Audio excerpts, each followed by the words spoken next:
രജനികാന്ത് നായകനായി ലോകേഷ് കനകരാജ് ഒരുക്കിയ ചിത്രമാണ് കൂലി. വൻ ഹൈപ്പിലെത്തിയ ചിത്രമാണെങ്കിലും ബോക്സ് ഓഫീസിൽ ചിത്രം പരാജയമായി മാറി.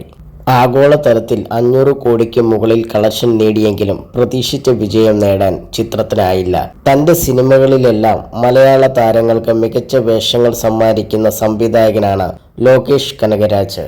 ആദ്യ ചിത്രമായ മൗനരാഗത്തിലൊഴികെ ബാക്കി എല്ലാ ലോകേഷ് സിനിമകളിലും മലയാള താരങ്ങളുടെ സാന്നിധ്യം ഉണ്ടായിരുന്നു. കൂലിയിലും മലയാള താരങ്ങളായ സൗബിൻ ഷാഗറും ബാബുരാജും എത്തിയിരുന്നു.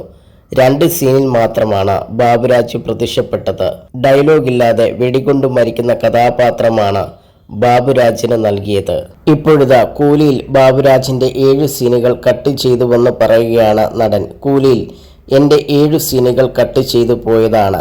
നമ്മളെ ലോകേഷ് കനകരാജ് പോലെയുള്ള വലിയ ഡയറക്ടറെ വിളിച്ച് കഥയും സാഹചര്യവും പറയുമ്പോൾ ആ സിനിമയിൽ ചെറിയ റോളാണോ എന്നതല്ല നോക്കുന്നത്. ആ സിനിമയുടെ ദൈർഘ്യം കൂടിയപ്പോൾ വെട്ടിയതാണ്. ആ സിനിമയുടെ സെക്കൻഡ് പാർട്ട് ഉണ്ടാകുമെന്ന് ആദ്യം പറഞ്ഞിരുന്നത്. സിനിമയുടെ ക്ലൈമാക്സിൽ ഞാൻ മരിക്കുന്നില്ല, ചെറിയ റോൾ എന്ന് പറഞ്ഞല്ല അവർ വിളിക്കുന്നത്. അവർ പറയുമ്പോൾ വലിയ ക്യാരക്ടറാണ്. തമിഴിലും തെലുങ്കിലും അവർ ഹീറോയെ ഫോളോ ചെയ്യുന്നതാണ്. അപ്പോൾ പടത്തിൻ്റെ ദൈർഘ്യം കൂടുമ്പോൾ കട്ട് ചെയ്യാൻ പറ്റുന്ന സീൻ നമ്മുടെയായിരിക്കും, ബാബുരാജ് പറഞ്ഞു.